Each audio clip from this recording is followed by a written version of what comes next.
আমি জেনে শুনে কোনো খুনিকে বিয়ে করতে পারবো না। ক্ষুদ্র একটা চিরকুট লিখে এমপি আব্রাহাম ইজানের হবু বউ ভর সন্ধ্যায় পালিয়ে গেছে। হবু বউ পালালে সচরাচর বরপক্ষ বিয়ে ভেঙে দেয়। এক্ষেত্রে বোধহয় ইজান অন্য ধাতুতে গড়া। সে অত্যন্ত সাবলীল, শান্ত ভঙ্গিমায় চোখ বুজে বসা। উক্ত খবরখানা যেন কানেই ঢুকেনি। ভাই, ভাবি পালিয়ে গেছি।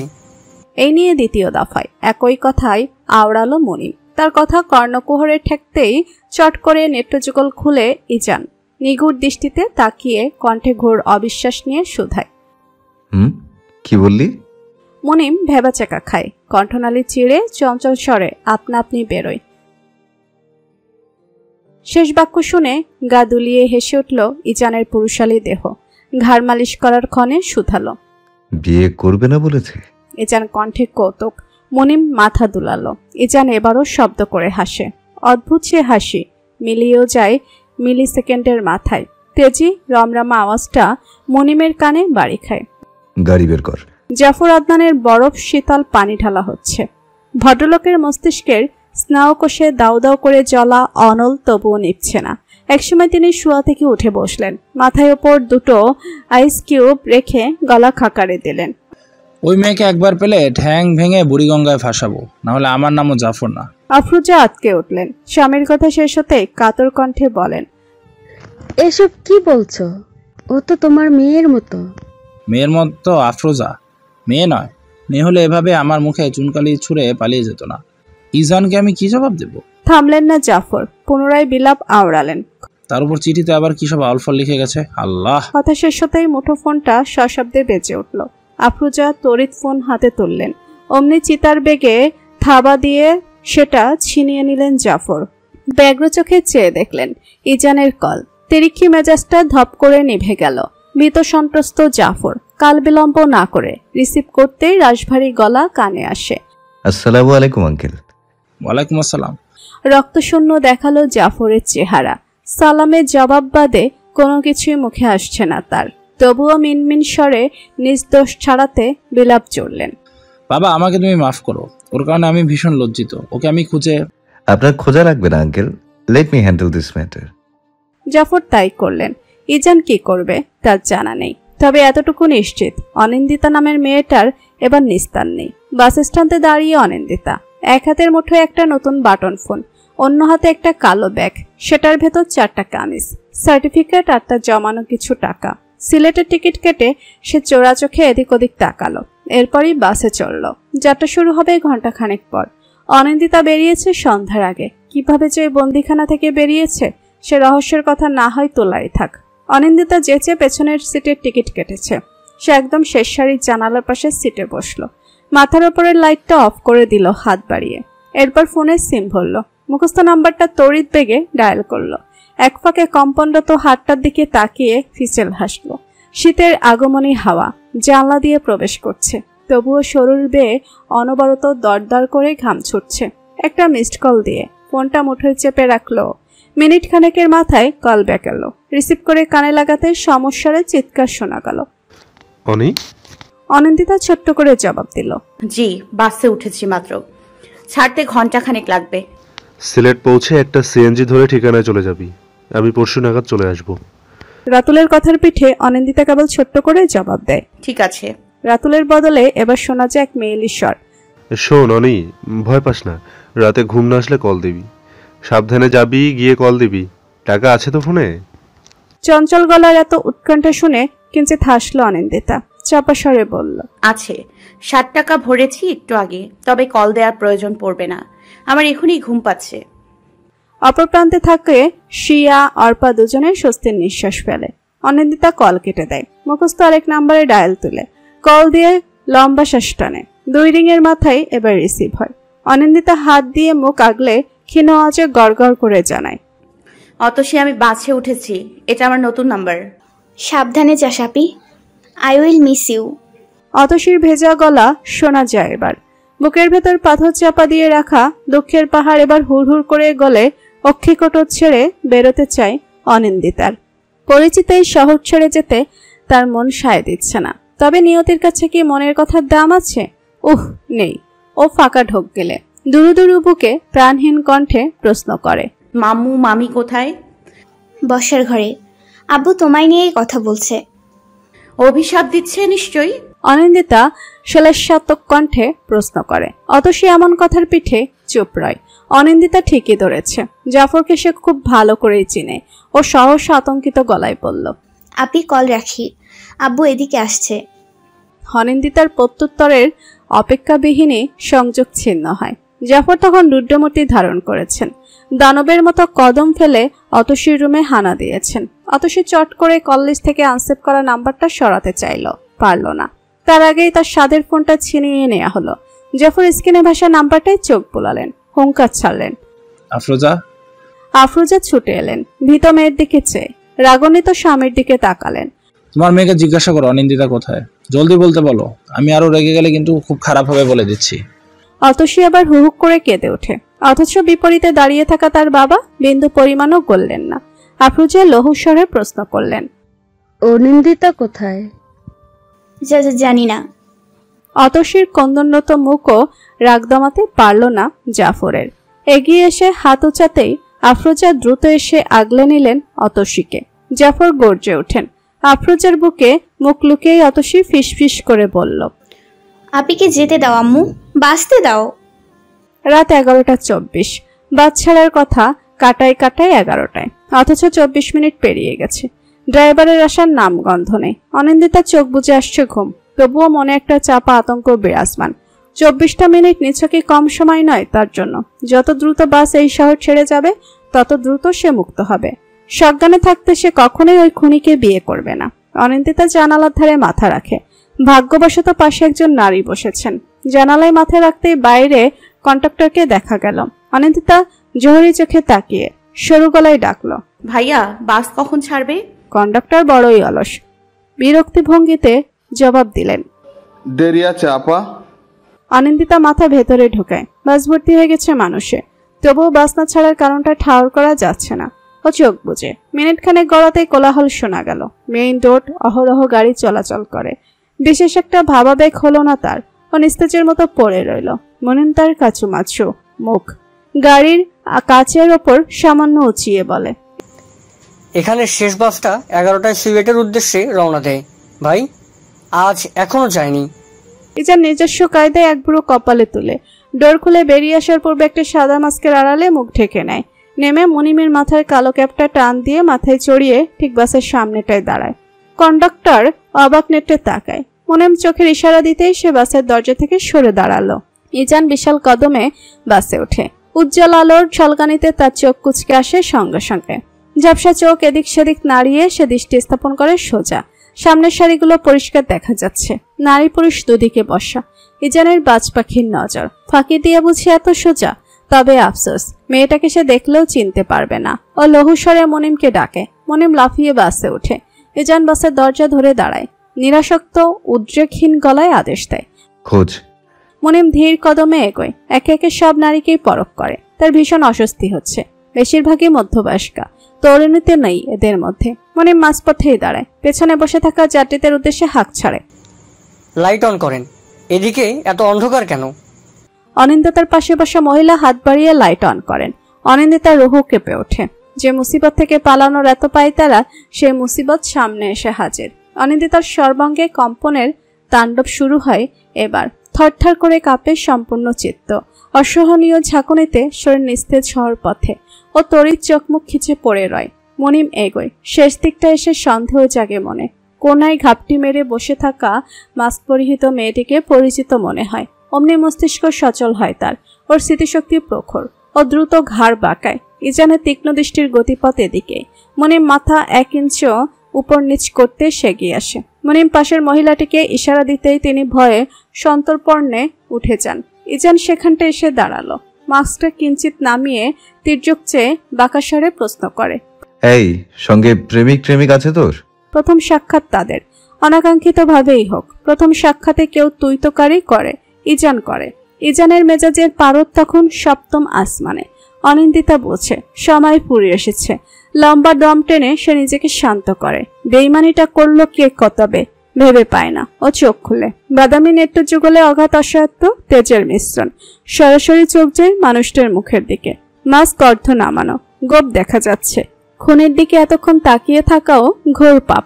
অনিন্দিতা ঘৃণায় চোখ সরায়। ইজান পুনরায় শান্ত কণ্ঠে জিজ্ঞেস করে, বোবা নাকি তুই? অনিন্দিতা আচমকায় উঠে শক্তপোক্ত বক্ষে ধাক্কা মারে দুহাটে, সিট ছেড়ে উঠে ছোটার জন্য। অথচ ইজানের বেড়া জালে সে কবেই আটকা পড়ে গেছে। এসব বৃথা প্রয়াসে লাভ নেই। ইজান অনিচ্ছা সত্ত্বে ওর হাত টেনে ধরে। রক্ষসে স্পর্শে গায়ে কাটা দিয়ে উঠল অনিন্দিতার। মনে হয় একটা হ্যান্ডকাপ আজীবন পরলেও এত বাধা লাগতো না। পিঠের দিকটায় শক্ত কিছু ছোঁয়া লাগতে স্নেহ ঠান্ডা হয়। শীত দ্বারা বেয়ে নেমে যায় শীতল স্রোত। শার্টের নিচ থেকে পিস্তলটা বের করে অগোচরে পিঠের দিকটায় চেপে ধরেছে ইজান। শিশিয়ে সতর্ক করে বলে, চুপচাপ আমার সঙ্গে নামবি। তেরি করলে তুই তোর মামার গোষ্ঠীকে স্বর্গ ভ্রমণে পাঠাতে আমার বড় জোর 5 মিনিট লাগবে। অনিন্দিতা হাল ছাড়ে না। ইজান ঠেলেই ওকে বের করে। মানুষজনের দৃষ্টি এদিকে। মুনিম তাদের ধমকায় একবার। অনিন্দিতা লহু গলায় বলে, ছাড় খুনি কোথাকার, আমি কিন্তু জোরসে চেঁচাবো। অনিন্দিতা ঢের জানে। শত হাক ডাক দিলেও কেউ বাঁচাতে পারবে না, কারণ চারপাশে ইজানেরই লোক। বাস থেকে নেমে অনিন্দিতার পা থেমে যায়। পেছনে ইজান। এখনো পিস্তলের অস্তিত্ব টের পাচ্ছে অনিন্দিতা। এত সহজে ইজান ওকে মারবে না সে জানে। ও বুক ভরে দম টেনে কোনই দিয়ে বাড়ি দেয় ইজানের পেটে। ভালোই আঘাত দিয়েছে, সাথে দুটো ভয়া নখ গালি ফ্রি। ইজান স্বল্পক্ষণের জন্য পিস্তল সরিয়ে পেট চেপে ধরে চেঁচায়, বাস্টার্ড। অনিন্দিতা এই সুযোগে ছুটে, অথচ বেশি দূর যাওয়া বোধহয় তার ভাগ্যে নেই। 6 কদম এগোতেই হাতে টান লাগে। ধস্তাধস্তি বেশিক্ষণ চলল না। নাকে সহসা রুমাল চেপে ধরতে নিঃশ্বাস রোধ হয় মেয়েটার। মুনিম ভেবাচাকা খেয়ে তাকিয়ে আছে। ইজানের বুকের উপর মেয়েটা লুটিয়ে পড়েছে। ইজান নাক মুখ কুচকায়। মুনিমের উদ্দেশ্যে বলে, গাড়িয়ান। মুনিম তাই করে। পেছনের সিটে মেয়েটাকে এক প্রকার ছুঁড়ে ইজান ফ্রন্ট সিটে উঠে বসলো। মুনিম নড়ে চড়ে বসে। ভাই কোনোদিন সামনের সিটে বসেনি, আজ প্রথম। ও আর চোখে তাকালো একবার, নাক মুখ কুচকে বসে। সহসা মাস্ক ক্যাপ সব ছুঁড়ে ফেলে ইজান। শক্ত চোয়াল, কাঠিন্যতায় ঘেরা মুখমণ্ডলে ফুটে ওঠে স্পষ্ট ঘৃণা, বিতৃষ্ণার প্রতিফলন। গাড়ির গতি বাড়ায় মুনিম। গন্তব্য তার জানা, তাই আর শব্দ খরচ করল না। মাঝ রাস্তায় ইজান একবার পেছনে তাকায়, থমথমে গলায় শুধায়, এই আগ্নেয়গিরির নাম কি? জি ভাই। মুনিম কেশে ওঠে। আরে এই মেয়ের নাম কি? ক্রুদ্ধার কণ্ঠে প্রশ্ন। অনিন্দিতা। অনিন্দিতা কায়নাথ। উত্তর পেয়ে ইজান অবিলম্বে মুখ ফেরায়। এই মেয়েকে তার বিয়ে করতে হবে? মা এই মেয়েকে পছন্দ করেছে তার জন্য? ছি! ক্যাটকেটে ফ্যানের শব্দ আর ফ্যাচফ্যাচে কান্নার আওয়াজ চার দেয়ালের ভেতর মিলেমিশে একাকার। অনিন্দিতার মস্তিষ্ক সচল হলো। স্নায়ু কাজ করা শুরু করলো খুবই ধীর গতিতে। চোখের পাতা নড়ল আধো আধো, কিন্তু অক্ষিযুগল মেলে তাকালো অনেকক্ষণ পর। মাথার ওপর ফ্যান ঘুরছে। সর্বপ্রথম সেটার দিকে দৃষ্টি গেল। পরপরে সিথানের পাশটায় বসে ক্রন্দনরত অতসীর দিকে চেয়েও উঠে বসল। অতসীর কান্নার আওয়াজ সঙ্গে সঙ্গে থেমে গেল। গালে দগদগে 3 আঙুলের ছাপ রক্তিম দেখাচ্ছে। অক্ষিকটর বেয়ে অঝোর ধারায় নোনাজল গড়িয়ে পড়ছে। অনিন্দিতা স্তম্ভিত নেত্রে কিছুক্ষণ দেখল ওকে। পরপরই মনে হলো সে আবার বন্দিখানায়। চিত্ত অস্থির হলো তার। উঠে দাঁড়ানোর আগেই অতসীর হাত ধরে আটকায়। চাপা গলায় বলে, যেও না আপি, বাইরে মানুষ। অনিন্দিতা থেমে যায়। কিছু প্রশ্ন গলায় আটকে যায়। তন্মধ্যে আফরোজে ঢোকেন। পায়ের গতি স্লথ, ভঙ্গিমা অত্যন্ত স্বাভাবিক। হাতে একটা পানি ভর্তি গ্লাস। এগিয়ে এসে সেটা বাড়িয়ে দিলেন অনিন্দিতার দিকে। অনিন্দিতা জিজ্ঞাসু চোখে তাকিয়ে অস্ফুট স্বরে ডাকে, মামি। পানি খা। আফরোজার গম্ভীর গলা। অনিন্দিতার গলা বেয়ে পানি নামতে চায় না, তবুও দুঢোক পান করে ফিরিয়ে দেয় গ্লাস। বাইরে থাকা ভেসে আসা পুরুষালী কণ্ঠগুলো আচমকাই থেমে যায়। গটগট আওয়াজ শোনা যায় এক পর্যায়ে। এরপরই সদর দরজাটা ধরাম শব্দে আটকানো হয়। জাফর ক্ষিপ্র গতিতে রুমে ঢুকলেন। এবার তার অমন চোখের দৃষ্টি দেখে অতসীর অন্তরাত্মা অবধি গুটিয়ে গেল। অথচ অনিন্দিতা উঠে দাঁড়ালো। বড় একদম টেনে ডাকলো, মামু। খবরদার, আমাকে মামু বলে ডাকবি না। তোর সঙ্গে আমার কোনো সম্পর্ক নেই। শুধু তোর মা আমার বোন ছিল, তাছাড়া তোদের গোষ্ঠীর কারোর সঙ্গে আমার কোনো সম্পর্ক নেই। যত দ্রুত বিদায় হবি তত দ্রুত বাঁচি। অনিন্দিতা এবার ঢোক গিলে জাফর পুনরায় বলা শুরু করেন, আমার বোনকে হারিয়েছি তোরা বাপ বেটির জন্য। কি ফুটফুটে ছিল আমার বোনটা, ওর চেহারা আমার চোখে ভাসে। লজ্জা করে না তোর? মুখ দেখিয়ে চলিস কিভাবে? আফরোজা চোখ বুজে ঠোঁট চেপে দাঁড়িয়ে থাকেন। জাফর লাগাম ছাড়া হচ্ছেন, জিভে কিছু আটকাচ্ছেন না। তাহলে যেতে দাও, আটকে রেখেছো কেন? অনিন্দিতার দৃঢ় তেজি কণ্ঠ। জাফর এক মুহূর্তের জন্য থমকালেন বুঝি, পরপরই দ্বিগুণ দৃঢ়তা নিয়ে বললেন, তোকে বাড়িতে রাখার ইচ্ছেও নেই আমার, বিয়েটা করে ঘাট থেকে নাম। অনিন্দিতা এবার অশান্ত হলো। কেন বিয়ে কেন করতে হবে? তাও একটা খুন। চুপ, ওই শব্দ মুখ থেকে বের করবি না। তোর বাপ কি? সে নিজেও তো খুনি, তার মেয়েও। তোর এত অহংকার কিসের? যা করতে বলেছি তা চুপচাপ করবি। বোনের কারণে এমন বড় ঘরের সম্বন্ধ এসেছে, না হলে কোনো রাস্তার ছেলে আসতো না তোকে বিয়ে করার জন্য। অনিন্দিতা চোখ নামিয়ে ফেলে, মাথার ভেতরটা রাগের দাপটে ফেটে যাচ্ছে। কিন্তু আশ্চর্য ব্যাপার, এত রাগে চোখ ঝাপসা হচ্ছে কেন? চোখে পানি জমছে কেন? জাফর বেরিয়ে গেলেন। আফরোজা একপল তাকে পরখ করে নিজেও বেরিয়ে গেলেন। যাওয়ারখানে দরজাটা বাইরে থেকে আটকাতে ভুললেন না। খন্দকার নিবাস, দোতলার দক্ষিণ প্রান্তের বিশালাকার রুমটা এজানের। অনুমতিবিহীন ঘরটায় কেউ প্রবেশ করে না, তবে একজন অনায়াসেই হুটহাট এখানে আসতে পারেন। তিনি কামিনী খন্দকার, ইজানের মা। কামিনী নিঃশব্দে ঘরে ঢুকলেন। কাল রাত 2টোর দিকে ছেলে বাড়ি ফিরেছে, এখনো বেঘরে নিদ্রায় নিমজ্জিত। কামিনী বিশাল বেডটার এক কোণে বসলেন, হাত ছাড়িয়ে বাড়িয়ে ছেলের কপাল ছুঁয়ে ডাকেন, ও ইজান, ওঠ বাবা। ইজানের নেত্র বন্ধ, অথচ মস্তিষ্ক সচল। বালিশে মুখ গুজে অবস্থায় বলে, কয়টা বাজে? 10টা বাজতে চললো। শরৎ এসে বসে আছে নিচে। ইজান লাফ দিয়ে ওঠে, মুখ ভয়ানক কুচকে বলে, ও কখন এলো? এসেছে ঘন্টাখানেক। ওঠ বাবা, আমি একটু জাফর ভাইয়ের বাড়ি যাব। ইজান বাঁকা চোখে তাকায়, শক্ত চোয়ালে প্রশ্ন করে, কেন, ওই বাড়িতে কি কাজ?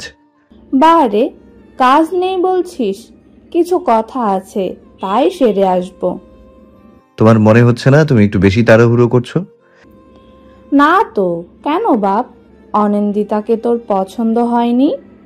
ইজানের হাত চেপে সহসা প্রশ্ন ছুড়েন কামিনী। ইজান খানিকটা বিচলিত হয়। সে মেয়েটার নামই জানলো কাল, মুখটা ঠিকঠাক দেখা হয়নি। কালো হোক সাদা হোক, কুৎসিত হোক না হয় বিশ্ব সুন্দরী হোক, তাতে ইজানের কি? সে চায় তার মায়ের জন্য একজন পারফেক্ট ছেলের বউ। ও কথার উত্তর দিল না, বিছানা ছাড়তে ছাড়তে বলল, মামুনি, সবটা তোমার উপর, তোমার পছন্দই শেষ কথা। তবে তাড়াহুড়ো কখনো শুভ কিছু বয়ে আনে না। অতসী ড্রেসিং টেবিলের সামনে বসে আয়নায় গাল দেখছে। আনমনে হঠাৎ হঠাৎ 3 আঙুলের দাগটায় হাত ছোঁয়াচ্ছে। এই 16 বছরের জীবনে প্রথম চড় খাওয়া। না না, এই ভয়ানক কাজটা জাফরের দ্বারা সংঘটিত হয়নি, ইয়া আফরোজার কাজ, অতসীর মায়ের। অতসী মনে মনে হা হতাশ করতে করতে ঘাড় বাঁকিয়ে তাকালো। সিঙ্গেল সোফাটায় কেমন নির্জীব বনে বসে আছে অনিন্দিতা, শূন্যে তাকিয়ে, যেন কোনো অনুভূতিহীন জীব সে। 17 ঘন্টা যাবৎ ওরা এই ঘরটায় বন্দি। আফরোজা এসে খাবার দিয়ে যাচ্ছেন, যাওয়ার সময় দরজা আটকাতে ভুলছেন না। অতসীর দম আটকে আসছে। সামনের দুর্ভোগের কথা ভাবলেই মস্তিষ্ক থেমে যায়। ও জিভ দিয়ে ঠোঁট ভিজিয়ে কথা বনে শেষমেশ ভীষণ অনুতপ্ত গলায় বলে, আপি সরি। অনিন্দিতা একই ভঙ্গিতে বসা। অতসীর কথায় সে কেবল চোখ দুটো বন্ধ করে ফেলল। একটা লম্বা দম টানতেই অতসী পুনরায় বলে, আমি আসলে বুঝতে পারিনি, বাবা হঠাৎ এলো। কি বলবো, আমার কান্না পাচ্ছে আপি। Please Api, forgive me. বলতে বলতে ষোড়শী রক্ষকটর সিক্ত হয়। ঝরঝর করে নোনা জল গড়িয়ে পড়ে। সে সবটা ভেস্তে দিয়েছে। ভাবলেই তার নিজেকে পিষে মারতে মন চায়। অনন্দিতা ঠোঁট চেপে বলে, তোর দোষ নেই, আমার ভাগ্যই এমন। এক নরক থেকে আরেক নরকে যাব, সয়ে যাবে, ভাগ্য মানবে না। শেষ কয়েক বাক্য সে আওড়ালো খুবই ধীর স্বরে। অথচ ঠিকঠাক শুনতে পেল না। অনিন্দিতা এবার স্পষ্ট গলায় প্রশ্ন রাখলো, আমাকে এখানে দিয়ে গেছে ওই খুনিটা, তাই না? উনি মামের একটা কথা রাখবে? আফরোজা অনিন্দিতাকে অত্যাধিক স্নেহ করেন, অতসীর চেয়েও একটু বেশি। তিনি খুব বেশি অভিমান করলেই কেবল অনিন্দিতার ক্ষেত্রে তুমি সম্বোধন যোগ করেন। অনিন্দিতা ঘন ঘন দম টানে, দ্বিধান্বিত কণ্ঠে বলে, কি? কামিনী আপা এসেছেন, দয়া করে তার সঙ্গে একটু ভালো ব্যবহার করবে। এমনিতেও তোমার মামার সম্মান তাদের সামনে তলানিতে ঠেকেছে। যেটুকু আছে ওটুকু অত্যন্ত রাখো। অনিন্দিতার মুখটা ফ্যাকাশে দেখায়। অতসী নিজেও ভেবাচেকা খায় মায়ের অমন কথায়। এভাবে কেউ বলে কত কষ্ট পাচ্ছে আপি। অনিন্দিতা কেবল মাথা হেলিয়ে বলে, আচ্ছা। আলমারির দ্বিতীয় তাকে একটা নতুন ড্রেস আছে, ওটা পরে নিও। বলেই তিনি বেরিয়ে যান। অতসী তৎক্ষণাৎ উঠে দাঁড়ায়। খোলা দরজাটার দিকে তাকিয়ে খুশির তোড়ে চকচক করে উঠে তার রক্ষীপুট। বেরিয়েও লাভ নেই, বাড়িতে এখন মোট 6 জন সিকিউরিটি গার্ড। অনিন্দিতার কথায় ধপ করে হাসির ঝলক উবে যায়। অতসী বিবশ চিত্তে তাকাতে অনিন্দিতা আলমারির দিকে পা বাড়ায়। অতসী ব্যগ্র পায়ে পায়চারি করছে। বসার ঘর থেকে অপরিচিত এক নারী কণ্ঠ ভেসে আছে। অতসী তাকে দেখেছে, তবে তেমন চিনে না। যতদিন জানে কামিনী নামের ভদ্রমহিলা অনিন্দিতা মায়ের বান্ধবী, ব্যাস এতটুকুই। ও পর্দার কাজটায় গিয়ে কান পাতল। জাফর আদনান অফিসে আসতে অনেক দেরি। আপাতত মাই ওই ভদ্রমহিলার সঙ্গে কথা বলছে। কান পেতেও বিশেষ লাভ হলো না। তবে আরেক বিপত্তি ঘটল। উকি মারার ক্ষণে পর্দা ঠেলে এক শক্ত গড়নের পুরুষালী অবয়ব বেরিয়ে এলো। অতসী হটকারিতায় পেছনে সরে যেতেই কোমরটা গিয়ে বাড়ি খেলো বেসিনের শক্ত অংশে। আর্তনাদ করে উঠতেই সামনের পুরুষটা অল্প খানিকটা ভরকায়। অতসী চোখ মুখ খিচে দাঁড়িয়ে, এক হাতে কোমর, অন্য হাতে নিজেই নিজের চোখ ঠোঁট চেপে ধরা। শরতের ভরকানো ভাবটা কেটে গেল মুহূর্তেই। হৃদয়ের মধ্যখানে সূক্ষ্ম ভাঁজ পেলে সে অত্যন্ত স্বাভাবিক কণ্ঠে জিজ্ঞেস করল, ওয়াশরুমটা কোথায়? কে আপনি? অতসী ফট করে চোখ খুলে কর্কশ্বরে এরূপ প্রশ্ন শরৎ বিরক্তিতে চোখ উল্টায়। চোখ যায় মেয়েটার পেছনের দরজার দিকে। ও এগোতেই অতসী লাফিয়ে সরে যায়। গলার আওয়াজ বেরোনোর পূর্বে শরৎ উদ্রেকহীন গলায় বলে, আমি আপনাদের মেহমান, চোর নই, ব্যবহারটা ভালো করুন।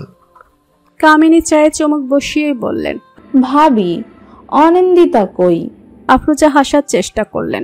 কালকের ঘটনা কামিনীর অজানা, এজন্য তিনি মনে মনে একটু স্বস্তি পাচ্ছেন। না হলে জাফর নিশ্চয়ই মেয়েটার গায়ে হাত তুলতেন। এই তো এসে গেছে। গুটি গুটি পায়ে হেঁটে আসা অনিন্দার দিকে চোখ ঘুরিয়ে বললেন আফরোজা। পরনে একটা খয়েরি রঙের ড্রেস, গায়ের রং দারুণ উজ্জ্বল, সুন্দর দেখাচ্ছে, কিন্তু মুখটা এমন প্রাণহীন, রক্তশূন্যের মতন করে রেখেছে মেয়েটা। আফরোজা তপ্ত নিঃশ্বাস ফেললেন। কামিনীর চোখ মুখে ঝলমলে হাসি খেলা করছে। দারুণ উৎফুল্ল তিনি। হাত বাড়িয়ে টেনে অনিন্দিতাকে পাশে বসালেন উনি। অনিন্দিতা নিরাসক্ত গলায় সালাম দিল। কামিনীর এক হাত তার গাল থুতনিতে ছুঁয়ে গেল। কেমন চনমনে গলায় তিনি বলেন, কেমন আছিস মা? তোকে দেখলেই আমার শুধু মালিনীর কথা মনে পড়ে। অনিন্দিতা ফাঁকা ঢোক গিলে। কামিনীর সঙ্গে তার দ্বিতীয়বার সাক্ষাৎ। প্রথমবার সাক্ষাৎটা হয়েছিল একটা বিয়েতে। আচ্ছা, একটা কথা জিজ্ঞাসা করি? বলতে বলতে তার হাত দুটো নিজের হাতের আজলায় ভরেন কামিনী। ব্যাকুল গলায় বললেন, বিয়েটাই কি তোর অমত আছে অনি? আমার 3টে ছেলে, ইজান বড়, ও খুব ভালো অনি, বিশ্বাস কর মামনিকে। আমি চাই বিয়েটা যাতে দ্রুত হয়। একটু দম নিলেন তিনি, পুনরায় বললেন, তোর আপত্তি নেই তো? কণ্ঠনালীতে আছে, ঘোর আপত্তি আছে। শব্দগুলো ক্রমশ কিলবিল করছে, উচ্চারণে আর আসছে না। সে কি করবে? আর চোখে একবার আফরোজার কঠিন মুখাবয়বে সে পরখ করে। মুখ খোলার পূর্বে শরৎ হাজির হয়। ব্যস্ত গলায় বলে, আন্টি, ইজান ভাই এসে গেছে, যেতে হবে। নামটা শুনেই চিত্তে অস্থিরতা ধরেছে অনিন্দিতার। সে মুখ খুলবে কি করে? লোকটা যা ভয়ানক। শেষমাস বিপদটা তার একার ওপর তো আসবে না, মামা আর তার সাজানো গোছানো পরিবারের ওপরই আসবে। ওর নীরবতায় উত্তর পেয়ে গেলেন কামিনী। আপত্তি থাকলে নিশ্চয়ই সঙ্গে সঙ্গে জানাতো। অনিন্দিতা চোখ তুলে তাকাতেই কামিনী উঠে পড়েন। মাথায় হাত বুলিয়ে বলেন, আজ আসি, সামনের শুক্রবারে আবার আসবো, তখন একদম বাড়ির বউ বানিয়ে নিয়ে যাব। তখনই অতসী পর্দা ঠেলে বেরিয়ে আসে। কাচুমাচু মুখে অনিন্দিতার দিকে চেয়ে বলে, আপি তোমার একটা কল এসেছে, আর্জেন্ট, একটু আসো। অনিন্দিতা ভাবুক চিত্তে পা বাড়ায়। বাটন ফোন আর ব্যাগটা কোথায় জানা নেই, তবে যতটুকু মস্তিষ্ক আন্দাজ করছে ওই জনের কাছে সেগুলো আছে। আগের ফোনটা ঘরে রেখেই ও বেরিয়ে গেছিল। ড্রয়িং রুম পার করে আসতেই অতসী ঠেসে তার কানে ফোন লাগায়। কাচুমাচু মুখটায় ভয়ের দেখা মিলে। অনিন্দিতা সন্ধিয়ান গলায় অপর প্রান্তের মানুষটির উদ্দেশ্যে বলে, জি, কে বলছেন? ইজান। সঙ্গে সঙ্গে থমকে যায় অনিন্দিতা। কিছু বলার সুযোগও মেলে না। অপর প্রান্ত থেকে ক্রুরদার তেজি গলার স্বর স্পষ্ট এক নাগারে শাসিয়ে বলে, কে কথা বলছো? অনিন্দিতাই তো? শোনো মেয়ে, আমি ইজান মোটেও ভালো মানুষ না। খুনের কথা যেহেতু জানো, তাই আর ভেঙে বোঝাতে হবে না আশা করি। আমার মায়ের সামনে ভুলেও কোনো ফোন দিয়ে এটো না, আমি এক চুলো মাফ দেব না। আমি ওদের সঙ্গে কথা বলে এসেছি, সামনের শুক্রবারেই বিয়ের আয়োজন করা হবে। কামিনীর কথায় সিনথিয়ার খাওয়া থেমে গেল অবিলম্বে। চোখ দুটো নিজ নিজ স্থান থেকে বেরোনোর দশা বুঝি। অবিশ্বাস্য গলায় সে আওড়ালো, মানে কার বিয়ে? কিসের বিয়ে? ইজানের। কেন, তুই জানিস না? সিনথিয়া বাখারা বনে চেয়ে রইল। ওর এমন বাচ্চা সুলভ জিজ্ঞাসু চোখে চাউনি দেখে কামিনী হাসলেন। পুনরায় বললেন, তুই তো ট্যুরে ছিলি, ফোন ধরিসনি।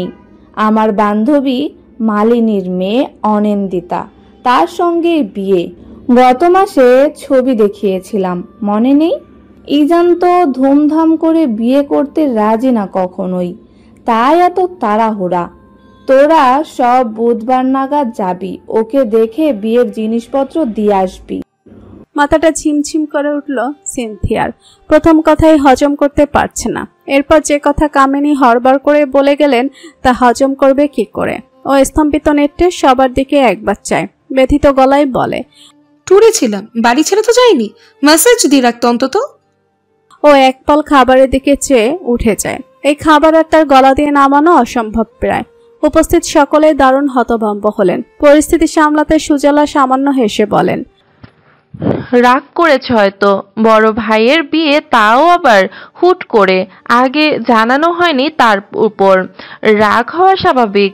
আমি ওর খাবার ঘরে দিয়ে আসছি। সুভা নিজের বড় বোনকে হাড়ে হাড়ে চেনে। এই মেয়ের মতিগতি বুঝা তার এক চুটকির খেল মাত্র। ও তির্যক চোখে সিনথিয়ার গমন পথ পরখ করলো একবার।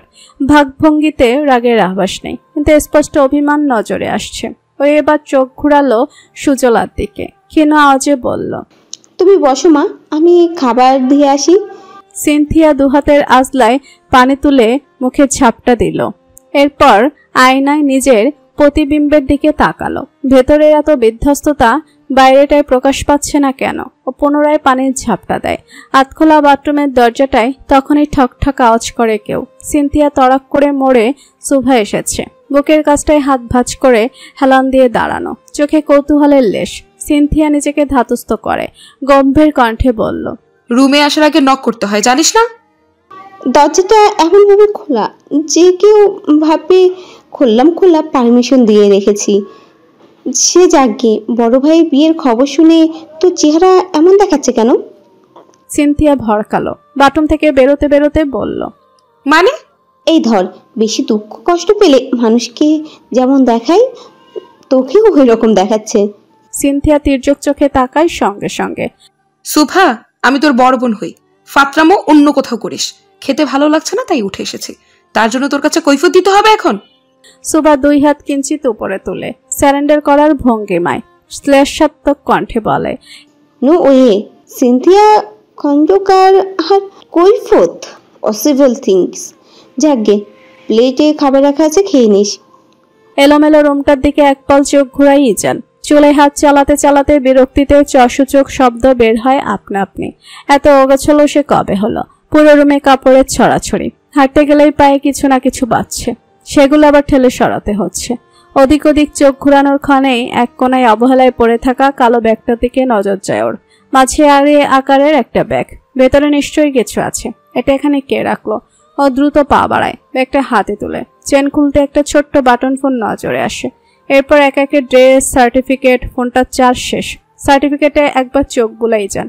এসএসসি এইচএসসি এর নামের স্থানে গোটা গোটা অক্ষরে লেখা অনিন্দিতা কায়নাত, গ্রুপ সায়েন্স। দুটোতেই রেজাল্ট A+। বাহ, অমান মোটা মস্তিষ্কের মেয়েটা A+ অর্জন করতে পারে। শিক্ষা ব্যবস্থার কি করুণ অবস্থা!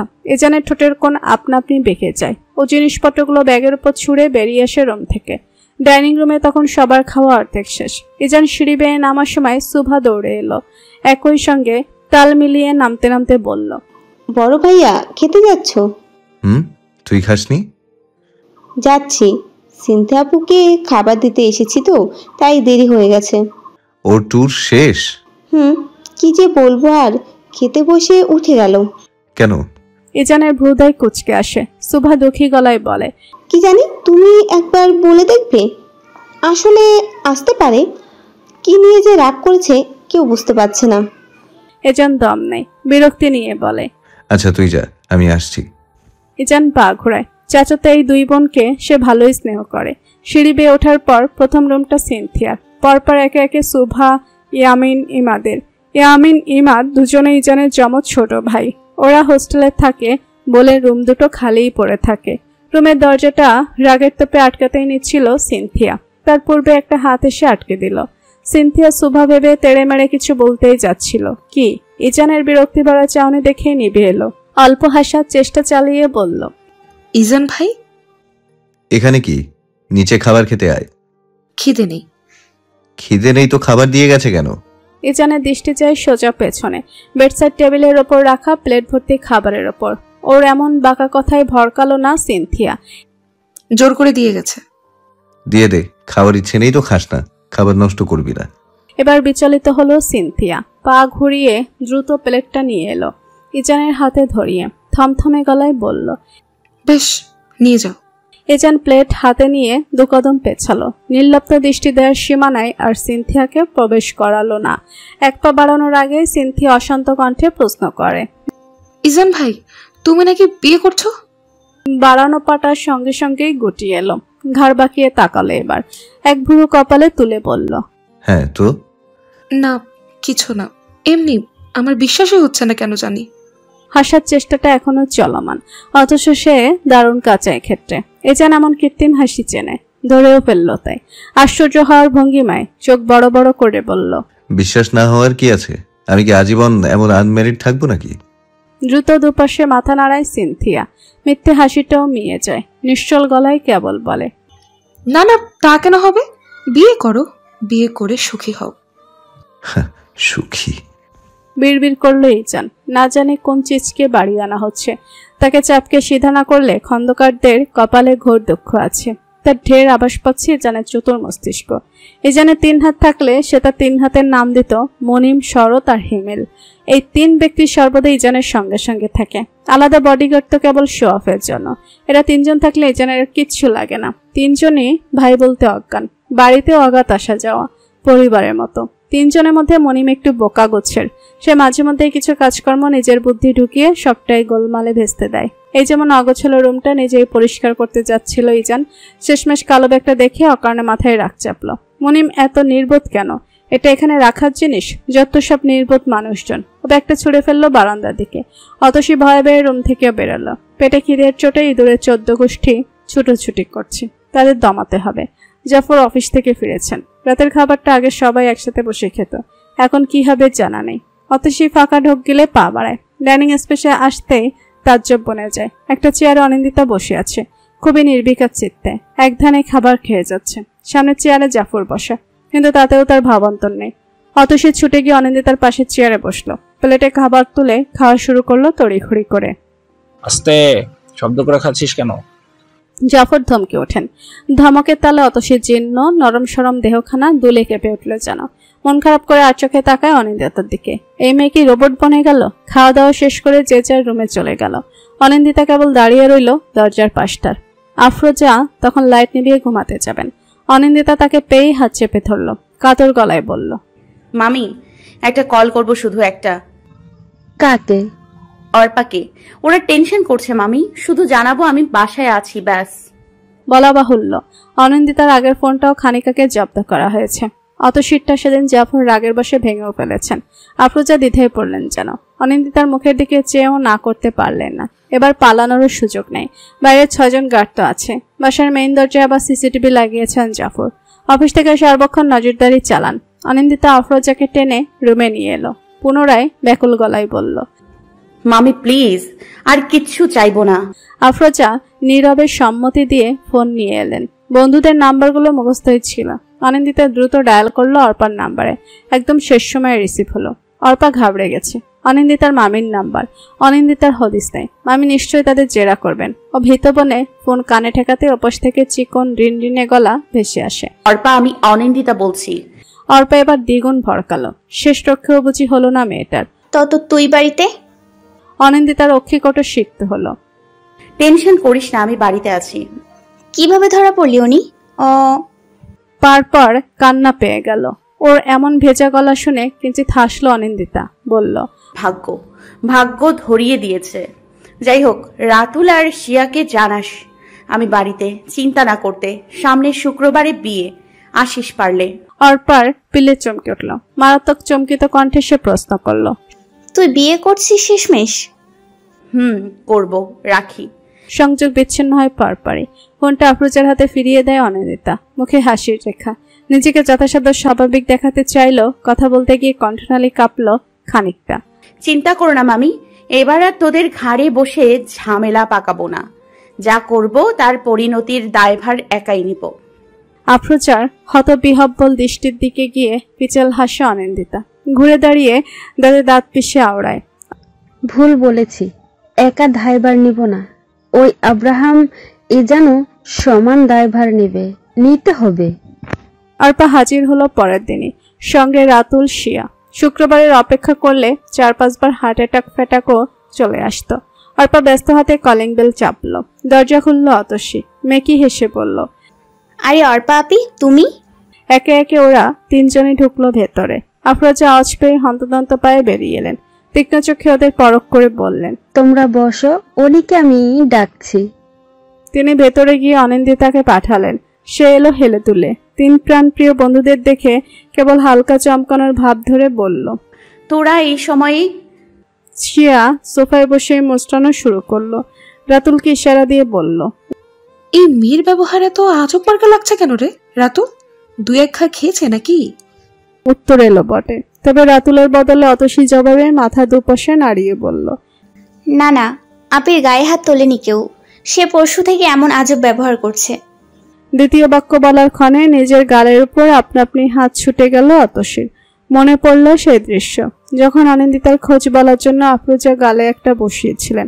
আহা, টনটনে ব্যথাটা এখনো রয়ে গেছে বুঝি। গালে হাত কেন তোমার অতসী? ভুলবশত ওর বদলে তুমি মার খেয়েছো নাকি? রাতুলের কথাই থতমত খায় অতসী। বোকা হেসে বলে, না না, আমি কেন খাবো? আচ্ছা, আমি তোমাদের জন্য নাস্তা নিয়ে আসছি। বলে এসে ছুটল। অমনি অর্পা লাফিয়ে অনিন্দিতার পাশে এসে বসলো। কণ্ঠে উদ্বেগ নিয়ে বলল, অনিরে, কি হলো তোর? বিয়ে করবি না করে বাড়ি ছাড়লি, এখন কি হলো? অনিন্দিতা হাল ছেড়ে দিল। ইজানের নামে খুনের মামলা আছে। এমপি হওয়ার পরপরই সেগুলো ধামাচাপা পড়ে গেছে। আজব কিসিমের মানুষ সে। বাড়ির লোকেরাও তাকে দোষারোপ করে না কখনো।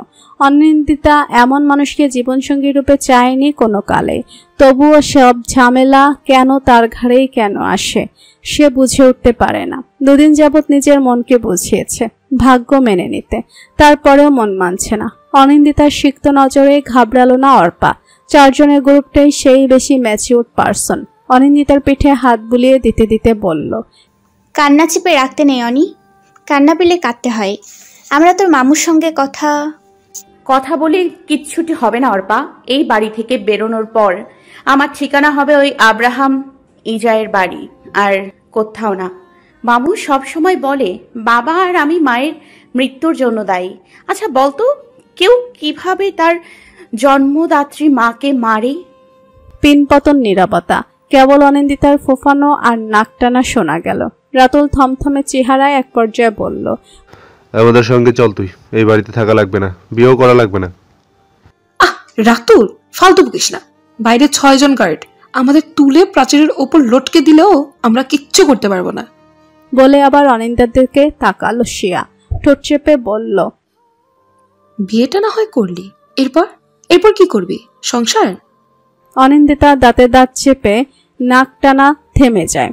শক্ত গলায় বলে, বিয়ে করব বলেছি, সংসার করব তো তা বলিনি। সিনথিয়া একপাল সামনে রাখা জিনিসপত্রগুলোর দিকে তাকালো। মোট 7টা শাড়ি, 5টা ড্রেস, প্রসাধনীর সামগ্রী সহ আরো জিনিসপত্র সাজিয়ে রাখা। একদম ঝকঝকে তকতকে জিনিসপাতি। সিনথিয়ার বুক ভার হয়ে আসে। এগুলো ইজান ভাইয়ের বইয়ের জন্য, তার জন্য নয়।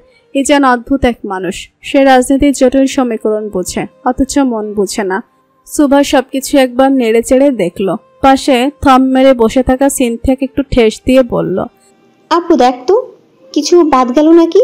সিনথিয়ার ধ্যান ছুটে সুভার দিকে এক পল তাকিয়ে বলে, না। তোরা কখন যাবি? কোথায়? ওই বাড়িতে যাবো সন্ধ্যার দিকে। তোরা বলিসনি কেন তুই যাবি না? তরির দুপাশে ঘাড় নাড়ায় সিনথিয়া। উঠে দাঁড়িয়ে বলে, না, আমার ইচ্ছে নেই। টায়ার্ড আমি। I need rest. 2 দিন ধরে তো রেস্টই নিচ্ছিস। 24 ঘন্টার 15 ঘন্টাই দরজা আটকে বসেছিলি। কাজ টাজ তো কিছু করিসনি, এরপরও আবার কিসের রেস্ট? ইজানের কণ্ঠ পেয়ে দুবনের নজর তার দিকে ফেরে। সুভা ঠোঁট চেপে হাসে। ব্যাপারটা সে স্বাভাবিকভাবে নিলেও সিনথিয়া অস্বাভাবিক গম্ভীর হলো। ইজান কি তাকে খোঁটা দিচ্ছে? পড়াশোনার কি খবর? খালি ট্যুরে গেলেই হবে? সেমিস্টার কবে তোর? পুনরায় প্রশ্ন করে পাঞ্জাবের কলার পেছনে হেলিয়ে আয়েশি ভঙ্গিতে পায়ের উপর পা তুলে সোফায় বসলো ইজান। সামনের মাসে। আর প্রিপারেশন কেমন? মোটামুটি। ইজান তাচ্ছিল্য হাসলো। মোটামুটি? তাহলে তো তোর পড়ারই দরকার নেই। সুভা মুখ চেপে হাসতে ইজানের দৃষ্টি ঘুরে তার দিকে বুড়ো নাচিয়ে জিজ্ঞেস করে, হেসে লাভ নেই, তোমারও রেজাল্ট দেখবো। সিনথিয়া ঠায় দাঁড়িয়ে। মিনিট 5 পার হলো। সে এক চুলো নড়ল না। তবু ইজানের ভ্রুদয় আপনা আপনি কুচকে আসে তাতে। বিরক্তিতে ত্যক্ত কণ্ঠে বলে, সঙ্গের মতো দাঁড়িয়ে না থেকে সামনে থেকে সর, টিভি অন করব। সিনথিয়া দ্রুত সরে গেল। এক ছুটে দোতলায় উঠে গেল। সুভা সেদিকে একবার তাকিয়ে মিনমিনে করে বলল, তুমিও আজ যাবে ভাইয়া? কোথায়? আর এগুলো কি? ইজানের চমকিত স্বর। ছোট্ট টি টেবিল ভর্তি এত এত জিনিসপত্র দেখে সে দারুণ হতভম্ব হলো। সুভা মৃদু হেসে বলল, উর্মি ভাবির বিয়ের সরঞ্জাম সব বড়রা নিজে পছন্দ করে কিনেছে, সুন্দর না? ইজানের চমকিত ভাব উবে গেল। টিভি অন করতে করতে উদ্রেকহীন নির্বিকার গলায় বলল, আচ্ছা বড় ভাইয়া ভাবি দেখতে কেমন? ভীষণ ভেজালি এক প্রশ্ন। ইজান ফের মারাত্মক বিরক্ত হলো। সে নিজেও তো ওই মেয়েকে ঠিকঠাক দেখেনি। উত্তর সে দিল না। সেকেন্ড খানেক গড়াতেই কামিনী হাজির হলেন। হাতে ঠান্ডা পানি ভর্তি গ্লাস। সেটা ইজানের দিকে বাড়িয়ে সুভার দিকে তাকালেন। প্রশ্নখানা তিনি আসার ক্ষণে শুনেছেন। উত্তরটা দিলেন তিনি বেশ উৎফুল্ল চিত্তে। ও খুব সুন্দর, তুই দেখলেই বুঝবি। আমার ছোটবেলার সই মালিনীর ছবি দেখিয়েছি না, একদম ওরকম। ছবি দেখবি? আয়, আমার ফোনে আছে। ইজান পানিটুকু পান করে আর চোখে মায়ের দিকে তাকালো। এত খুশি কিসের? ওই মেয়ে তো আস্ত এক বদের হাড্ডি। রাত বিরাতে পালাচ্ছিল, তা আবার একা একা। প্রেমিক টেমিক সাথে থাকলে ইজান খুশি মনে যেতে দিত। অন্যের প্রেমে ব্যাগরা দিয়ে আর কি লাভ? সিনথিয়াকে বাধ্য হয়ে আসতেই হলো। একতলা ছিমছাম বাড়িটির দিকে তাকিয়ে কয়েকবার গোপনে দীর্ঘশ্বাসও ফেলল সে। আজ কামিনী ইজান বাদে সবাই এসেছে। এ আমিন আর ইমাদও। ওরা হোস্টেল থেকে ফিরেছে কালে। একে একে সবাই বাড়িতে প্রবেশ করলো। মেইন দরজার কাছে আফরোজা জাফর দাঁড়িয়ে, অতসী একটু ভেতরে। সে সবাইকে গভীরভাবে পর্যবেক্ষণ করলো। শেষে চোখ আটকালো একজনের উপর। অগোছালো শার্ট পরিহিত এক পুরুষ। নাম জানা নেই, তবে তাকে সে চেনে। এর জন্যই তো সে সেদিন কোমরে ব্যথা পেল। থমথমে হলো অতসীর সুশ্রীর চেহারাখানা। সে চপল কদমে রুমে চলে এলো। অনিন্দিতা বিবশ চিত্তে খাটের উপর বসা। বাইরে থেকে আসা শোরগোলেও তার বিশেষ ভাবাবেগ নেই। অতসীর তাকে দেখলেই মন ভারী হয়ে আসে। এরকম রোবট বনে আর কতদিন থাকবে অনিন্দিতা? আপি, তুমি কি পড়বে আজ? আজ বিয়ে না তো? ভেবাচাকা খেলো অতসী। মিনমিন করে বলল, ওই বাড়ি থেকে এক ঝাঁক লোক এসেছে। কিছুক্ষণ পর এই রুমেও হামলা দিতে পারে, তোমায় দেখার জন্য। অতসীর কথা শেষ হওয়ার সঙ্গে সঙ্গে ভেরিয়ে রাখা দরজাটা খুলে গেল। আফরোজা এক হাতে দরজা চেপে দাঁড়িয়ে সুভাদের ভেতরে ঢোকার সুযোগ করে দিয়ে বললেন, যাও মায়েরা ভেতরে গিয়ে বসো। সুভা ঢুকলো চঞ্চল পায়ে। অথচ সিনথিয়ার মনে হলো তার পা দুটো মাটির সঙ্গে পেরেক ঢুকে আটকে রাখা হয়েছে। সে স্বাভাবিকভাবে হাঁটতে পারছে না। শেষমেশ সে নিজের সঙ্গে এক প্রকার যুদ্ধ করে টলটে টলটে একপাশে সে দাঁড়ালো। আফরোজা বেরোনোর আগে বললেন, ও হচ্ছে অতসী, আমার মেয়ে, আর ও অনিন্দিতা। বলেই তিনি বেরিয়ে গেলেন। অতসীর পাশটায় সুভা বসতে সে তড়িৎ মাথা দুলিয়ে বলে, আমি অতসী। সুভা আলতো হেসে বলল, আমি সুভা, ভাবির ছোট ননদ। অনিন্দিতা থম মেরে বসে রইল। তার মুখের দিকে নির্নিমেষ চেয়ে আছে একজন। সে ভালোই টের পাচ্ছে এমন ভাবে চেয়ে আছে কেন। অনিন্দিতা চোখ তুলে এক পলক তাকাতেই সে হম্বিধম্বি করে চোখ ফিরিয়ে নিল। সিনথিয়া বড্ড ভাবুক হলো। না, মেয়েটা সুন্দরী, তার থেকেও বেশি। এজন্যই বুঝি কামিনীর তাকে মনে ধরেছে। বিছানার উপর রাখা সফেদ রঙের পাঞ্জাবিটির দিকে তাকিয়ে চোখ মুখ কুচকে ফেলল ইজান। দারুণ গম্ভীর ভারী স্বরে বলল, এটা এখানে কেন? বেডকে তোরা আলমারি পেয়েছিস? সরা এখান থেকে। মনিম তৎক্ষণাৎ পাঞ্জাবিটা হাতে তুলে নিল।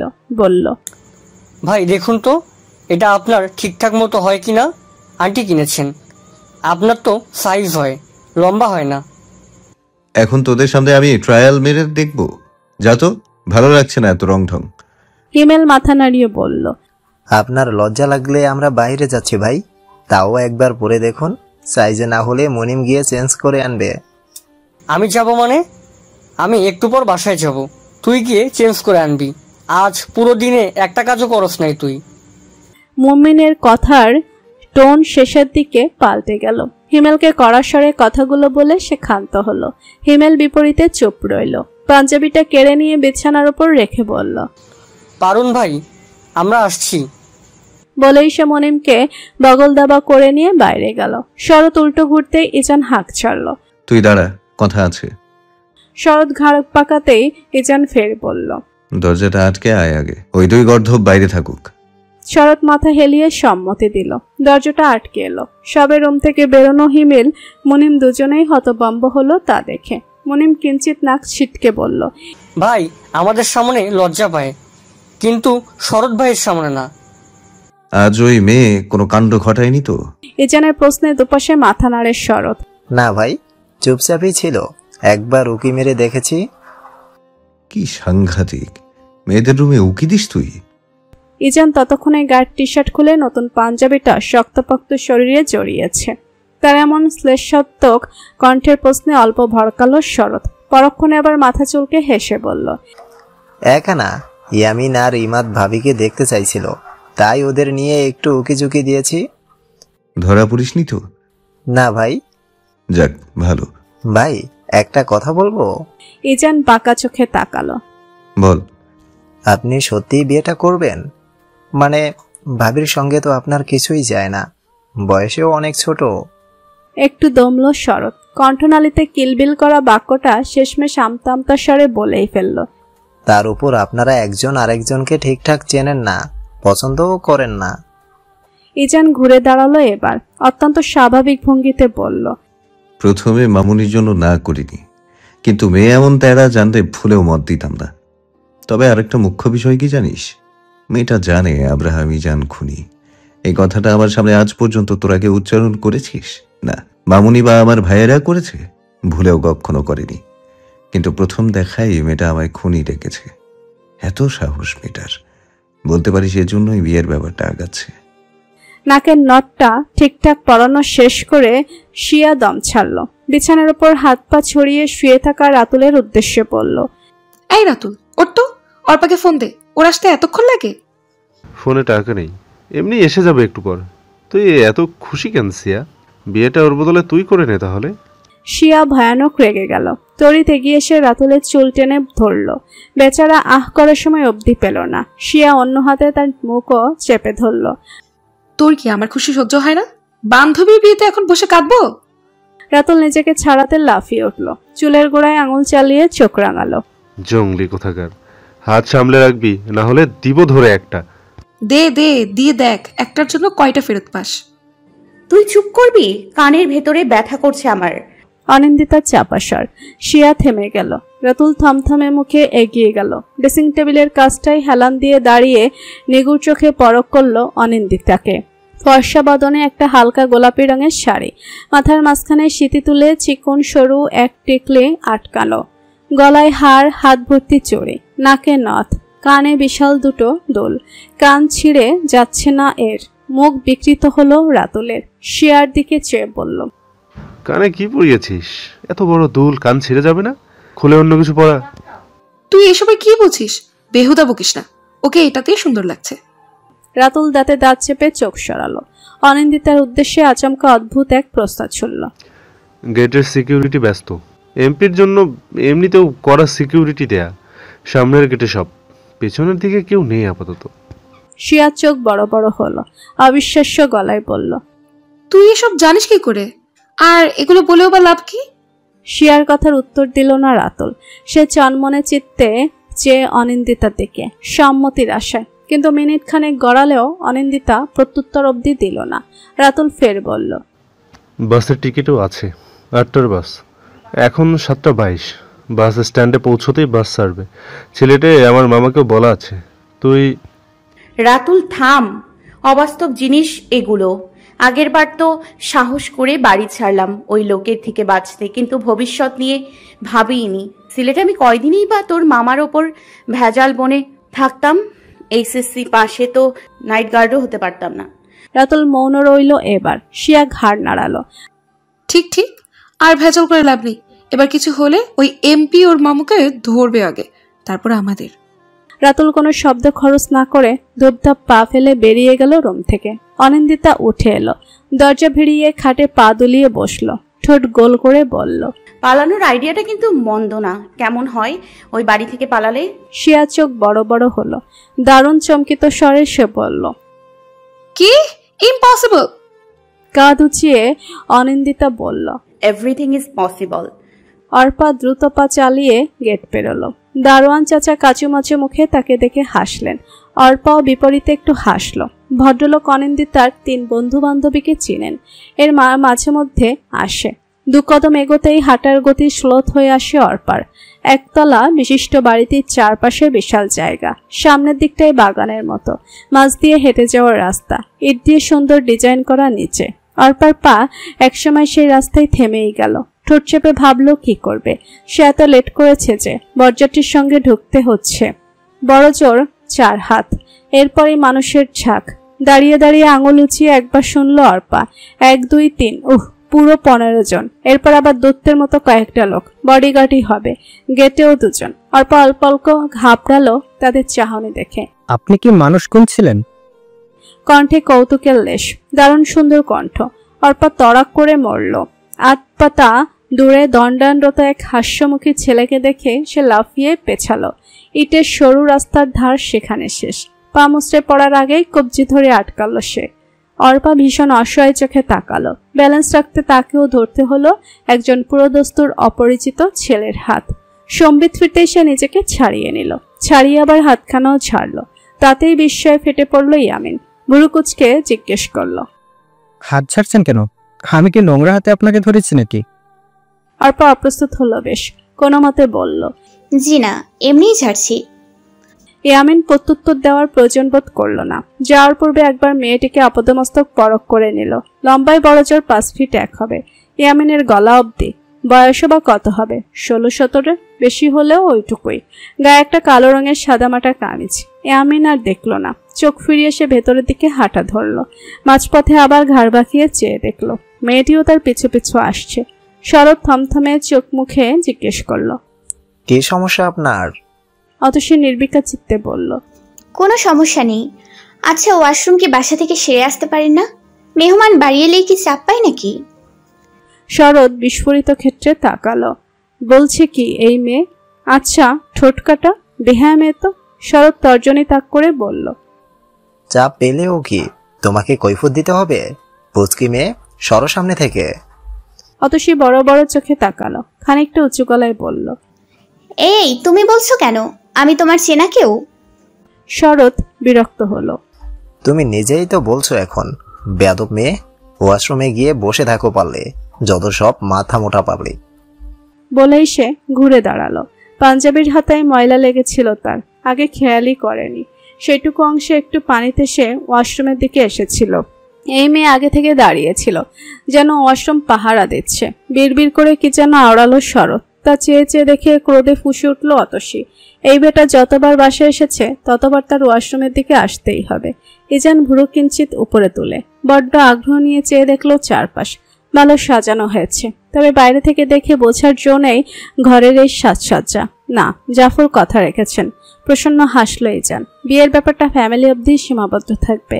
দুনিয়ার সামনে বিয়ের খবর রটিয়ে তার কি লাভ? নেতাদের খাইয়েও বা কি হবে? তার চেয়ে টাকা বাঁচানো ঢের শ্রেয়। ইজান সিনা করে বসলো। পাশে বসা ইমাদ খুশি মনে বলল, ভাবিমণিকে কখন আনা হবে ভাইয়া? ইজান খ্যাক করে উঠল। তুই যেখানে বসে আছিস আমিও সেখানেই বসে আছি। আমি কিভাবে জানবো কাকে কখন আনা হবে? ইমাদের খুশি খুশি ভাবখানা নিভে এলো অল্প। বিরক্তি নিয়ে বলল, ভাইয়া সুন্দর করে কথা বলো। ভাবিমণি তোমার কথা বলার ধরন দেখলে ভয় পালাবে নিশ্চিত। পালাবেই তো, পালানোতে তো সে PhD প্রাপ্ত। কণ্ঠ নামিয়ে আওড়ালো ইজান। অনিন্দিতাকে আনা হলো মিনিট 10 পর। তাতেই হুট করে অজানা কারণে অস্বস্তিরা জেকে ধরল ইজানকে। বার কয়েক সে নড়ে চড়ে বসলো। না চাইতেও চোখ গেল ডান পাশের সোফাটার দিকে। সোফায় বসা মেয়েটির দিকে। লম্বা ঘোমটাটা না মেয়েটির মুখের উপর। কিঞ্চিত পাতলা ও ফিনফিনে সাদা রঙের এক ওড়না। বাইরে থেকে সবই বোঝা যাচ্ছে। ইজান ব্যঙ্গাত্মক হাসল। এমন ঘোমটা দেওয়ার মানেটা কি? সে ভেবে পেল না। আধ ঘন্টার ভেতরই বিয়েটা সম্পন্ন হলো, কোনো কান্নাকাটি বিহীনই। জাফর এক কোণে অবিশ্বাস্য চোখে চেয়ে দেখলেন।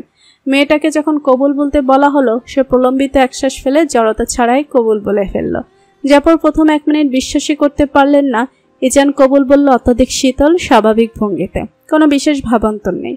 বিয়ে পড়ানো শেষে খাওয়া দাওয়ার পালা, সেসবের ব্যবস্থা ভেতরে করা হয়েছে। বাড়িটা ভালোই বড়। অতসী ঠোঁট উল্টে সবকিছু দেখছিল। এক পর্যায়ে তার চোখ গেল কোনার দিকে। কি যেন নাম মেয়েটার? সিনথিয়া।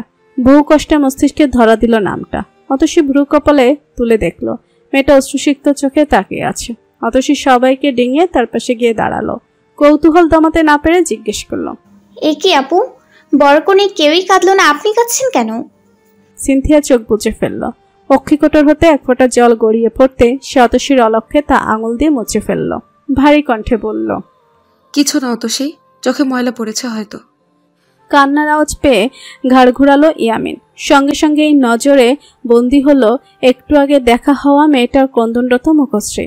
অনিন্দা তাকে জড়িয়ে ধরে। সে হিসকি তুলে কেঁদে চলেছে একাধারে। ইয়ামিন নির্নিমেষ তাকিয়ে রইল। শতচেয়েও চোখ ফেরাতে তার দারুণ অপারগতা প্রকাশ পেল আজ। অর্পার কান্না থেমে গেল। অনিন্দিতা নিজেকে ছাড়িয়ে নিল। সে নিঃশব্দে কাছে। একসময় সেটাও থেমে গেল। একটু দূর যেতেই অর্পার চোখ খুলল। ইয়ামিনের এমন গভীর দৃষ্টিতে সে আড়ষ্ট হলো সহসা। দুহাতে গাল মুছে সে ছুটল বাথরুমের দিকে। সে এমনিতেই কালো, আজ আবার আসার আগে একটু কাজলও দিয়েছিল।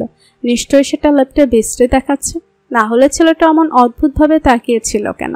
মনে মনে নিজেকে সখানেক কড়া কথা শুনিয়ে দ্রুত পা চালালো অর্পা।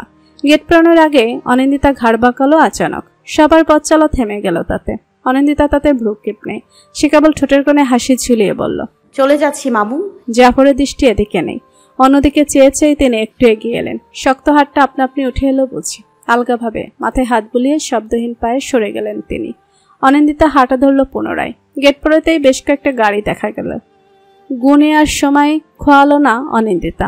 সামনের গাড়ির পেছনের একটা দরজা খুলে দিল কেউ। অনিন্দিতা বুক ভরে দম টেনে উঠে যায়। এক বন্দিখানা থেকে আরেক বন্দিখানায় তার যাত্রা শুরু। আতসী ঠোঁট ভেঙে কেঁদেই চলেছে। সেই কান্নার শব্দে একজন মারাত্মক বিরক্ত। শরতের মাথা ধরে যাচ্ছে। সে না পারতেই ঘাড় কাত করে তাকালো। চোখাচোখি হতেই অতসীর কান্নার বেগ কিঞ্চিত কমে এলো। এক কদম এগিয়ে এসে আচমকাই প্রশ্ন করল, আচ্ছা তুমি, মানে আপনি অনিন্দিতা আপুর কি হন? অতসী নিজের প্রশ্নের মানে নিজেই বুঝে পেল না। কান্না পুরোদমে থামিয়ে সে আবার সুন্দর মতো প্রশ্ন পেশ করলো, মানে আপনি বরের কি হন? শরতের বিরক্তিভাব উবে গেল। হঠাৎ হাসিও পেল। চোখ ফিরিয়ে সে বলল, সে আমার ভাই হয়, আর তোমার আপি আমার ভাবি। আপনারা প্লিজ আপনি খেয়াল রাখবেন। অতসীর সরল গলার আবদার। শরৎ কি বলবে ভেবে পেল না। কথার পিঠে সে মাথা দুলালো একবার। এরপরে বড় বড় কদম ফেলে এগিয়ে গেল পিচঢালা রাস্তার দিকে। গেটের সামনে গাড়ি থামনেই ধ্যান ছুটে অনিন্দিতার। খেয়াল করে দেখে সন্ধ্যা পেরিয়েছে সেই কখন। এতক্ষণ অন্ধকারে ঘেরা ছিল চারপাশ। আপাতত গেটের দুপাশের বিশাল বিশাল লাইটের আলোয় চোখ জ্বলে যাচ্ছে। পাশে বসে ইজান দরজা খুলে বেরিয়ে গেল। অনিন্দিতা এক পল তাকিয়ে দেখল। এরপরই সহসা নিজের পাশের দরজাটা খুলে যায়। হকচকিয়ে তাকায় অনিন্দিতা।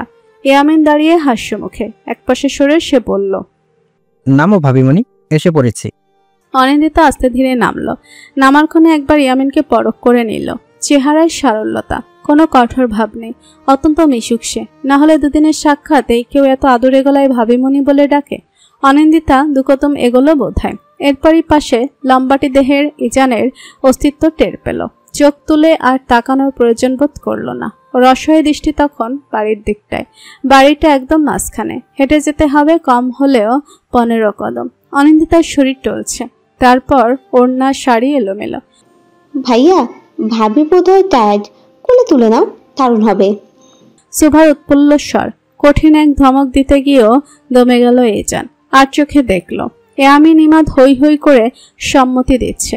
সেই সঙ্গে হিমেল মনিমের নিশ্চুপে সম্মতি তো রয়েছে। কেবল শরৎ আর সিনথিয়ার মূর্তির মতো ঠায় দাঁড়িয়ে ইজান তপ্ত নিঃশ্বাস ফেলে বলল, আমি জীবনে কোনো চাল ডালের বস্তাই তুলিনি, আর আস্ত একটা মানুষ। সুভা দ্রুততার সঙ্গে জবাব দিল, আশ্চর্য, ভাবির সঙ্গে বস্তার তুলনা। ইজান উত্তর দিল না। পাঞ্জাবের কলার ঠিক করতে করতে সে স্বর নামিয়ে আচানক প্রশ্ন করল। করে উঠতে চাও? প্রশ্নটা অনিন্দিতার উদ্দেশ্য করা, মারাত্মক নির্লজ্জতার ছাপ প্রশ্নে। ইজান ইচ্ছে করে নির্লজ্জ বনছে। মেয়েটাকে নাস্তানাবুদ না করলে ইজানের শান্তি লাগছে না। এমন নিচু স্বরের প্রশ্নে বিচলিত হলো অনিন্দিতা। হকচকি ইজানের মুখপানে তাকালো একবার। সে স্বাভাবিক চোখের সামনে চেয়ে আছে। অনিন্দিতা চোখ সরালো, সহসা চোখ মুখ শক্ত করে কাটকাট গলায় বলল, জি না, আমার পা দুটো যথেষ্ট ভালো আছে। আর যদি আমি ল্যাংড়াও হতাম তাহলেও আপনার কোলে উঠতাম না। ইজান বাঁকা চোখে চাওয়ার আগে অনিন্দিতা হাঁটা ধরল। সুভার কথোপকথনের একাংশ শুনল না। অনিন্দিতা হাঁটা ধরতেই তারাও হাঁটা শুরু করলো বিনা বাক্য ব্যয়। অনিন্দিতা পা চালাতে চালাতে একবার আশপাশ পরখ করলো। উঁচু প্রাচীর ঘেরা বাড়ি, সামনের অংশে বিশালাকার বাগান দুধারে। উত্তর দিকে হঠাৎ চোখ আটকালো অনিন্দিতার। একটা দোলনা রাখা, তার বাড়িতেও একটা দোলনা ছিল তার শখের, সেটা এখন বোধহয় অবহেলায় পড়ে আছে। অনিন্দিতা চাপা দীর্ঘশ্বাস ফেলেই গম্ভীর পুরুষালী কণ্ঠে কানে এসে বাড়ি খায়। তোমার মামার বাড়ি থেকে 3 গুণ বেশি সিকিউরিটি এখানে। দেয়ালে কারেন্টের শক আর মেইন গেটে বন্দুকের গুলি, কোনোটাই তোমার পক্ষে সহ্য করা সম্ভব নয়। সো পালানোর পায়তারা করে লাভ নেই। অনিন্দিতার পদযুগল থেমে যায়। তীর্যক চোখে চেয়ে দাঁতে দাঁত পিষে বলে, আমার সহ্য ক্ষমতা সম্পর্কে আপনার কোনো ধারণাই নেই দেখছি। বাহ, তাহলে বলছো তোমার সহ্য ক্ষমতা অনেক। তা কয়টা বুলেট খেয়েছো শুনি? শ্রেষ্ঠাত্মক কণ্ঠে ইজান ঠোঁট গোল করে শীষ বাজালো একবার। অপেক্ষা করলো অনিন্দিতার উত্তরে, কিন্তু না, মেয়েটা কোনরূপ উত্তর দিল না। আবছা অন্ধকার ঘর, ঢোক গিল অনিন্দিতা। কামিনী স্মিত হেসে বলেন, লাইট অন করবো অনি? ভয় পাচ্ছিস? জি না। আচ্ছা। খাটের পাশটায় বসলেন কামিনী। হাত বেড়িয়ে লম্বা শুয়ে থাকা পঞ্চশর্ধ পুরুষটির মাথা ছুঁয়ে দিয়ে বলতে লাগলেন, দেখো কে এসেছে, ওঠো, চোখ মেলে তাকাও। ইয়াকুবের বড্ড কষ্ট হলো চোখ মেলে তাকাতে। কড়া ডোজের ঘুমের ওষুধ পড়েছে, ঝিমঝিম করছে মাথা। বেডসাইড টেবিলে রাখা মৃদু আলোর বাতির অল্প তেজেও চোখ বুজে আসছে। তবুও তিনি চোখ মেললেন, জাপ্তার দৃষ্টি সামনে স্থাপন করলেন। নিভু গলায় জানতে চাইলেন, কে এসেছে কামিনী? মালিনীর মেয়ে, ইজানের বউ। চেয়ে দেখো, সে বসে আছে, কথা বলবে না? ইয়াকুব চোখ বুজে বললেন, বড় লাইটটা জ্বালাও। কামিনী তাই করলেন। ইয়াকুব মুখ কুচকে রইলেন। মিনিট খানেক পর পুরোদমে চোখ খুললেন। অনিন্দিতা স্থির চিত্তে বসা। ইয়াকুব অল্প হাসলেন, টেনে টেনে বললেন, তুমি অনিন্দিতা? জি। ইয়াকুব ফের চোখ বুজে ফেললেন। প্রলম্বিত এক নিঃশ্বাস ছেড়ে আওড়ালেন, আমার কত শখ ছিল ছেলের বিয়ে নিজে দাঁড়িয়ে থেকে দেব, অথচ আজ কি খারাপ অবস্থা আমার। অনিন্দিতা চুপচাপ বসে রয়। ইয়াকুবের গলা অব্দি পাতলা এক চাদর টানা, পাশে একটা স্ট্রেচার রাখা। অনিন্দিতা চমকায়, ভদ্রলোক কি হাঁটতে পারেন না? তার মধ্যে কামিনী সুধান, আচ্ছা ঘুমাও তুমি, অনি উঠে আয় মা। অনিন্দিতা উঠে। রুম থেকে বেরোতেই কামিনী বলেন, উনি 7 বছর ধরে এমন ভাবে শুয়ে আছেন, হাঁটতে চলতে পারে না, ফুল প্যারালাইজড। নিভে আসা স্বর। কামিনীর গলা ধরা গেল এইটুকু কথা বলতে বলতেই। বারান্দার রেলিং ধরে দাঁড়ালো ইজান। কপালের রগ ফুলে উঠেছে। কানে ঠেকানো ফোনটার অপর প্রান্ত হতে কারোর হাসির শব্দ শোনা যাচ্ছে। ইজান দ্বিতীয়বারের মতন জানতে চাইল, কে বলছিস? হাসির আওয়াজ ক্ষীণ হলো। প্রশ্নটার উত্তর এলো না, বরং পাল্টা প্রশ্ন ছুড়ে দিল কেউ। শুনলাম বিয়ে করেছিস, খবরটা কি সত্যি? ইজান ভুরু কুচকায়, একবার নাম্বারে চোখ বোলায়। পরপরই শক্ত গলায় কিছু জিজ্ঞেস করার আগেই ওপাশ থেকে হাস্যরত কণ্ঠ ভেসে আসে, কাম ডাউন ইজান, আমি নিবরাস জুবায়ের। টুটটুট শব্দে কল কেটে যায়। নিবরাস ফোনের দিকে চেয়ে পুনরায় উচ্চ হাসিতে মেতে ওঠে। ইজান বারান্দা থেকে বেরোয়, সোজা নেমে আসে ড্রয়িং রুমে। হিমেল মনিম বসে কথাবার্তা বলছিল। পাশেই শরৎ নিজের মতো ফোন ঘাটছে। ইজান এসে 3 জনের সামনে দাঁড়ালো, গর্জে উঠে বলল, কোন হারামজাদা খবর লিক করেছিস?